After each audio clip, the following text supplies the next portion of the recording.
c'est pour que tu puisses accéder à des choses que Dieu a prévues pour toi. J'aimerais que quelqu'un acclame le Seigneur pour le ovationner une offrande d'acclamation ce matin. C'est le mois où nous voulons voir le miracle de Dieu. Gloire au Seigneur.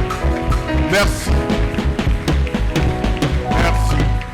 Oh, reçois toute la gloire, Papa. Toutes ces acclamations pour te dire que nous sommes ce que nous sommes grâce à toi. Nous voulons te dire merci, Jésus-Christ, parce que tu nous as franchis des vaines manières héritées de nos pères et nous fait accéder au plan merveilleux de Dieu. Car Dieu a tant aimé le monde, il a donné son Fils unique, afin que quiconque croit en lui ne périsse pas, mais qu'il ait la vie éternelle. Gloire au Seigneur. Que ton amour, ta grâce, ta faveur nous soient bénéfiques ce matin. Et nous le déclarons au nom de Jésus. Amen. Amen. Pour nous mettre, merci. Je voulais que ce matin vous dire, Dieu veut te faire du bien ce matin. Je suis convaincu que Dieu veut te faire du bien. Et j'étais en train de réfléchir hier. Je vais en parler avec Papa Didier un peu de voir tout ce que Dieu a fait pour chacun de nous pendant tous ces... Les Américains, quand ils passent de tels moments à la fin, ils honorent les conducteurs. Et je pensais peut-être que nous pouvons le faire. Je n'ai pas partagé avec l'équipe qui dirige, qui sont avec nous à la prière là-bas. Je voulais qu'à la fin de ce séminaire, tout semble la passer à ta bonbon. Quelqu'un n'a pas compris ce que je dis. Je voulais qu'à la fin de ce séminaire, je voulais qu'à la fin, tout semble ta bonbon en soukal, ta bonbon au caca. Merci pour ce programme. Donc, quiconque a cru que Dieu l'a béni et que la parole de Dieu l'a fait du bien, nous venons dire merci. Car de tels programmes occasionnent des bénédictions dans la vie de quelqu'un ou d'une famille. C'était vraiment ma prière toute la nuit pour dire, pourquoi les Américains font ça? Nous ne pouvons pas faire ça. En fait, c'est une manière d'attirer aussi une bénédiction. Je prie que si c'est ta volonté aussi, on va se concerter petit avec l'équipe et on pourra donner une orientation, si Dieu permet ça. Amen. Et nous voulons donner juste l'exhortation ce matin. Et je voulais, comme à l'accoutumée, dire merci au pasteur, le révérend Eric, qui nous a fait confiance pour que nous puissions parler ce matin de la part du Seigneur. Merci à tous les comités locaux de la parole de l'Ista et merci aussi à la grande équipe de 22 heures. Je voulais leur dire sincèrement merci. Merci à vous, les frères et sœurs, qui venez recevoir de la part de Dieu chaque matin. Nous voulons dire merci à Papa Didier, le message de ce matin. En fait, il m'avait introduit hier. Alors, je voulais maintenant qu'on continue la suite. Ce matin, le sous-thème que nous avons choisi de parler avec vous, c'est de marcher selon l'esprit et jouir de l'héritage de ton Père. Je voulais dire à quelqu'un ce matin, marcher selon le Saint-Esprit et jouir de l'héritage de ton Père. Nous avons un Père qui nous a laissé beaucoup de... L'héritage est énorme. Mais pour jouir à cet héritage, tu dois marcher selon le Saint-Esprit. Alléluia. Jésus a dit, il fallait que je m'en aille pour que le consolateur, l'Esprit de vérité, il vous conduira, le Saint-Esprit. Quelqu'un dit le Saint-Esprit. C'est le liquidateur. Papa Marcel est juriste, et je ne connais pas très bien les profondeurs. Le liquidateur, je crois, c'est quelqu'un qui nous donne la charge pour exécuter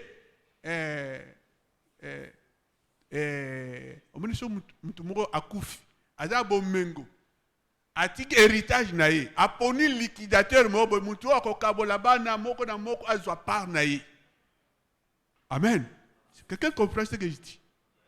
Tu as un père qui a beaucoup de choses, mais il a laissé un liquidateur qui est le Saint-Esprit. Et quand tu marches avec lui, tu ne rates pas ton droit d'héritage. Il va te conduire et te donner et tu vas hériter ce que ton père a prévu. Nous voulons lire ce matin deux versets. Nous lisons Ésaïe 58, le verset 14. Je lis au nom du Seigneur. Ésaïe 58, le verset 14. Alors tu mettras ton plaisir à l'Éternel, et je te ferai monter sur les hauteurs du pays, et je te ferai jouir l'héritage de Jacob ton père, car la bouche de l'Éternel a parlé. Alléluia. Car la bouche de l'Éternel a parlé. Tu vas jouir l'héritage de ton père, de Jacob ton père, car la bouche de l'Éternel a parlé. Le deuxième verset, nous allons lire dans Éphésiens chapitre 1, le verset, nous connaissons à cœur, le verset 3. Éphésiens chapitre 1, le verset 3 dit ceci. Béni soit Dieu, le Père de notre Seigneur Jésus-Christ, qui nous a bénis de toutes sortes de bénédictions spirituelles dans les lieux célestes en Christ. Alléluia. Béni soit Dieu, le Père de notre Seigneur Jésus, qui nous a bénis de toutes sortes de bénédictions en Jésus-Christ. Nous pouvons nous mettre. Parole du Seigneur. Frères et sœurs, ce matin, nous voulons parler de marcher selon le Saint-Esprit pour jouir l'héritage de ton Père. Tu as un Père qui a beaucoup de biens et qui veut que ses enfants héritent de cela. Ce matin, je voulais pousser quelqu'un à réclamer son héritage. Un jour, un autre frère parlait ici. Donc nous allons hériter de nos pères, mais copains sauter. Alléluia. Dieu veut te faire du bien, mais une seule chose qu'il nous demande dans le passage que nous avons lu, Ésaïe. J'ai beaucoup aimé ça.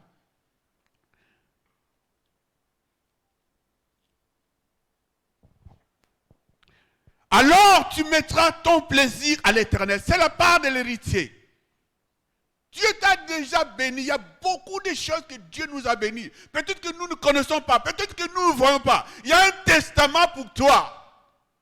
Et tu dois entrer dans l'héritage de ton testament que Jésus-Christ nous a laissé. Et cet héritage, il y a une seule condition que l'héritier doit remplir. C'est de faire plaisir à l'Éternel. Le liquidateur connaît ça. Que moi, Valentin, j'ai droit à telle partie de RDC. Mais il faut que je fasse plaisir à l'Éternel, le propriétaire.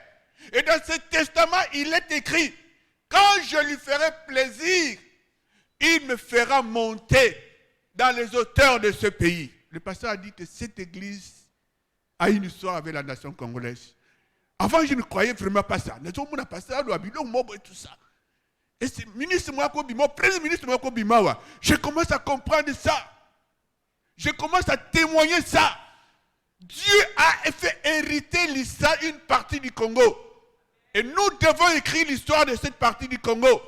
Mais en marchant sur le nom du Saint-Esprit. Et quand l'officiant de ce matin, quand il a commencé à nous lire le psaume 136, et quand il a dit qu'il donna en héritage aux enfants de Jésus, dit Seigneur, c'est ça. On n'était pas ensemble avec. Quand il lisait ce passage, je me suis dit, Seigneur, il y a quelque chose. Il y a quelqu'un qui doit hériter ce matin. Mais une seule condition. Comme nous avons renoncé à des choses qui bloquent pour que le liquidateur ne nous donne pas. Quand tu ne remplis pas les conditions, le liquidateur, celui qui a fait le testament, il dit, tu as droit, mais voici telle condition que tu ne remplis pas. Tu ne vois pas, c'est pour toi. Et revanda, on a moutou revanda, et bangunga barubu et koti, bampuka barubu et koti, et polinango. Parce que tu n'as pas rempli quelques critères que le testamateur a laissé au liquidateur. Et ce matin, le liquidateur qui nous donne tout ce que Dieu a prévu, c'est le Saint-Esprit. La Bible dit, il donne le don à qui il veut, c'est le Saint-Esprit. Il fait grâce à qui il veut. C'est le Saint-Esprit. Nous sommes enfants de Dieu. Il y a des bénéfices que le Père nous a donnés. Je vais lire pour te montrer que tu as droit à ça. Tu as droit à ça. Galates chapitre 3, verset 29.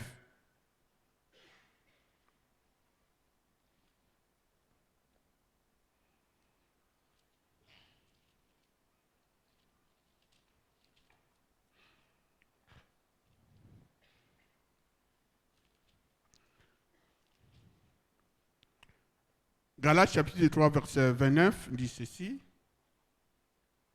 Ainsi donc, et si vous êtes à Christ, vous êtes donc la postérité d'Abraham, héritier selon la promesse. Si tu es en Jésus-Christ, tu hérites déjà toutes les promesses que Dieu a fait à Abraham. Quelqu'un dit Amen. Jean chapitre 1, verset 12. Tu es déjà enfant de Dieu, donc toutes les promesses que Dieu a laissées à Abraham. Et dans le passage que nous venons de lire dans Ésaïe 58, quand tu lis à partir du verset 12, on décrit que les tiens seront réparateurs de brèches. Que les tiens feront ceci. Que les tiens feront ceci. Vous allez hériter. Ce n'est pas du mensonge. Et j'étais en train de méditer, je dis, en fait, quand Abraham est mort, la Bible dit, Isaac a hérité du père, depuis de son père. Et quand vous voyez, quand Isaac est mort à son tour, Jacob a hérité aussi. Mais attention, Ésaü n'a pas hérité ça. Il n'a pas hérité ça. C'est Jacob qui a hérité ça. Pourquoi? Parce qu'il n'a pas fait plaisir à l'Éternel. Ce matin, vous voulez dire à quelqu'un comme nous avons renoncé. Quand tu as renoncé, commence à réclamer pour toi et pour tes enfants ce que Dieu a prévu dans le ciel. La Bible dit, notre Père qui est aux cieux, que ton nom soit sanctifié, que ton règne vienne, que ta volonté soit faite sur la terre. Sur la terre doit exécuter la volonté du ciel pour toi dans la vie. La Bible dit, béni soit Dieu qui nous a bénis de toutes sortes de bénédictions dans le lieu céleste. Quand le lieu céleste a libéré des bénédictions pour toi, la terre doit exécuter.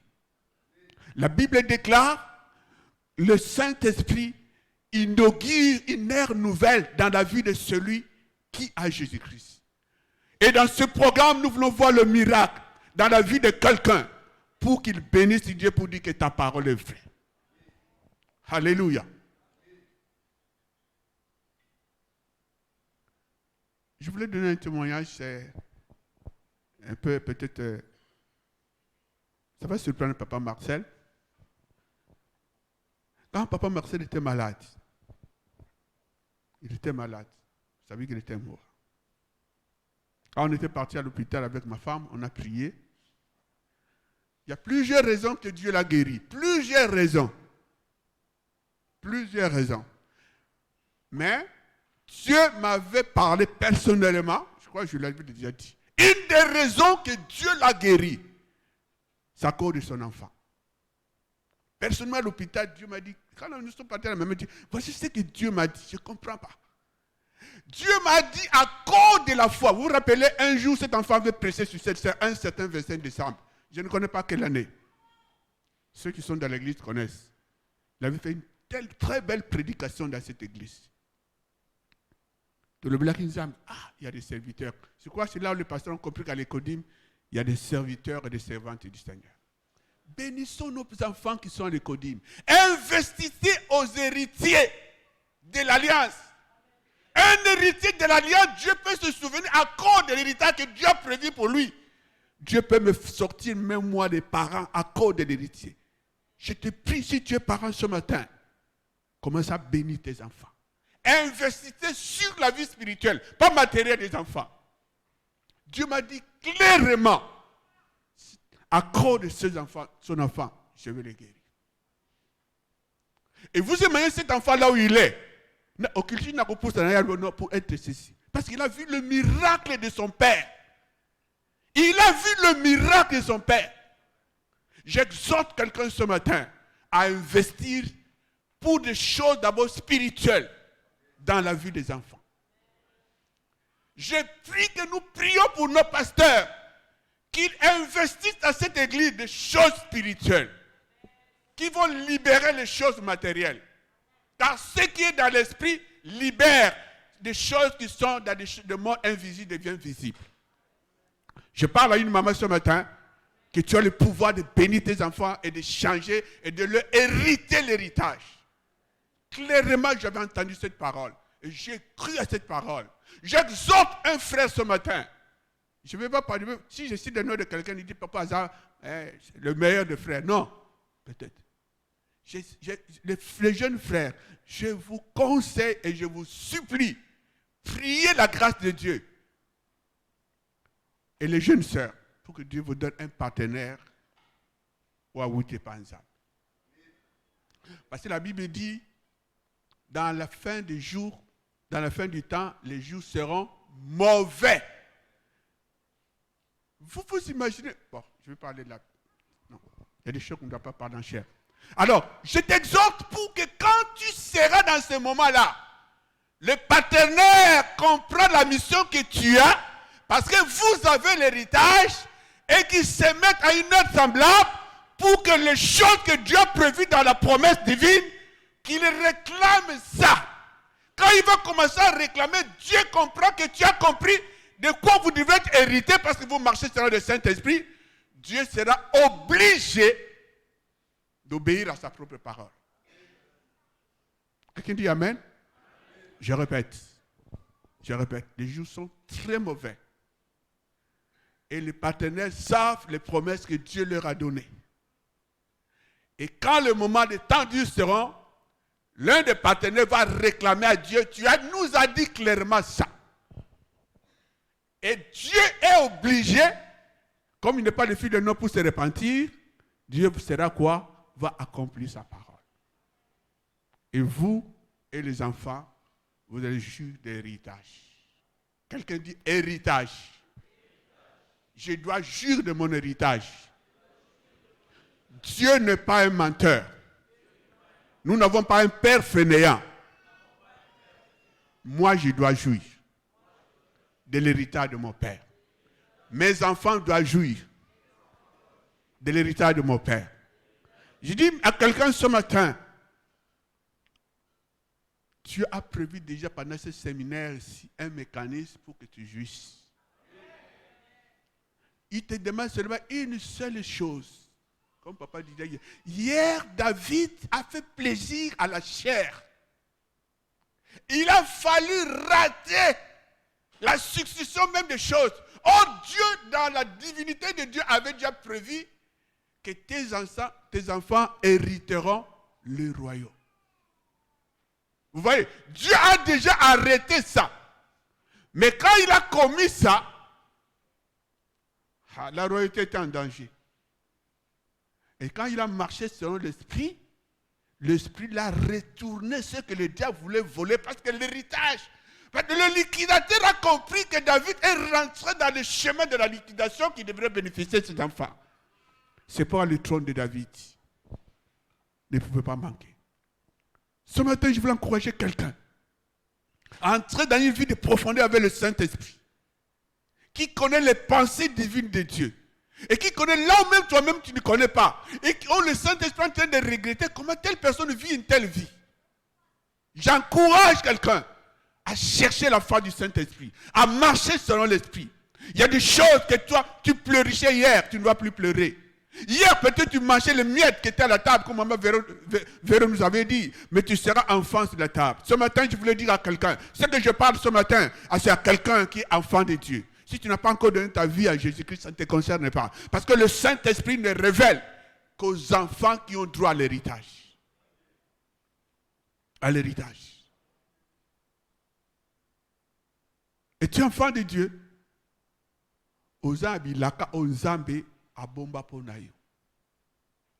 Mais le Saint-Esprit n'attend que toi tu entres dans le chemin des enfants qui doivent hériter de cela.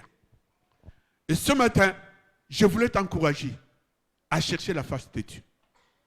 Je voulais encourager quelqu'un de réclamer par le Saint-Esprit les choses qui ont été prévues pour vous, pour votre famille. Je bénis encore le Seigneur dans Exode ou dans Nombre. Quand Josué, Dieu a donné l'ordre aux enfants d'Israël qui vont entrer dans la terre promise. Que chaque tribu, chaque famille devrait hériter la terre, n'est-ce pas? Mais il y avait une famille qui n'avait pas des garçons, il n'y avait que des filles. Or, la loi disait, l'héritage est venu aux garçons, pas aux filles. Quelqu'un me comprend? C'était une parole. Mais ces enfants ont compris qu'ils ne peuvent pas manquer l'héritage.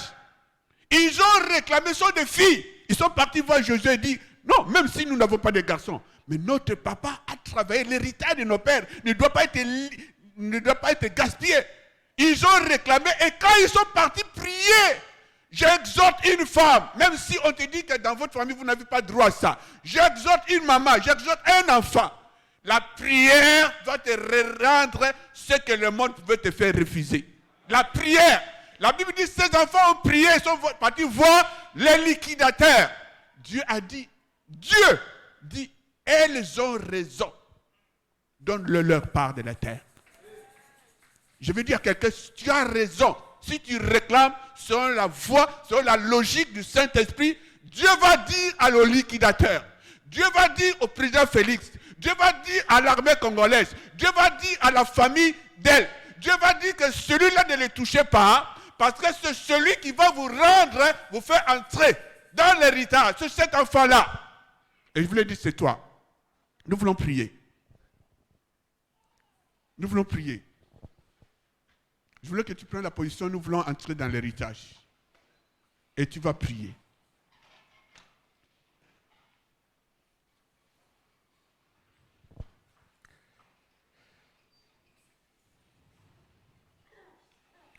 Je suis dans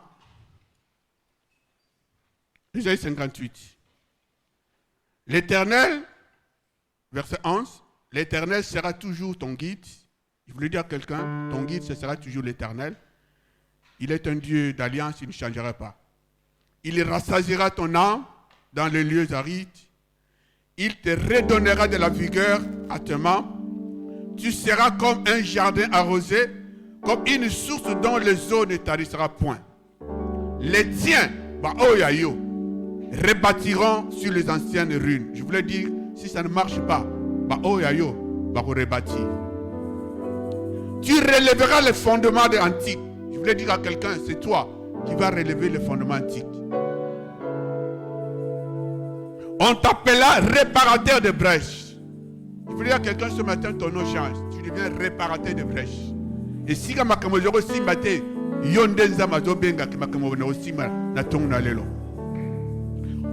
on t'appellera celui qui restaure le chemin et qui rend le pays habitable. Je voulais dire, il y a une famille qui sera maintenant habitable. Parce qu'il y a quelqu'un que Dieu a choisi, qui entre dans l'héritage. Si tu retiens ton pied pendant le sabbat, pour ne pas faire la volonté de mon saint jour, si tu fais du sabbat tes délices pour sanctifier l'Éternel en le glorifiant, et si tu l'honores en ne suivant point, et en ne livrant pas tes penchants et tes vains discours, alors tu mettras ton plaisir à l'Éternel et il te fera monter aux hauteurs du pays. Je te ferai jouir de l'héritage de Jacob, ton père, car la bouche de l'Éternel a parlé. Je voulais dire à quelqu'un, car la bouche de l'Éternel a parlé. Et ce que la bouche de l'Éternel a parlé, c'est que tu jouisses de l'héritage de ton père. Je ne parle pas de ton père physique, car il est limité. Je parle du père spirituel qui t'a engendré par l'œuvre de la croix. Je parle de celui qui a dit, je libère mon fils pour que quelqu'un entre dans l'héritage. Et je voulais que tu entres dans l'héritage ce matin.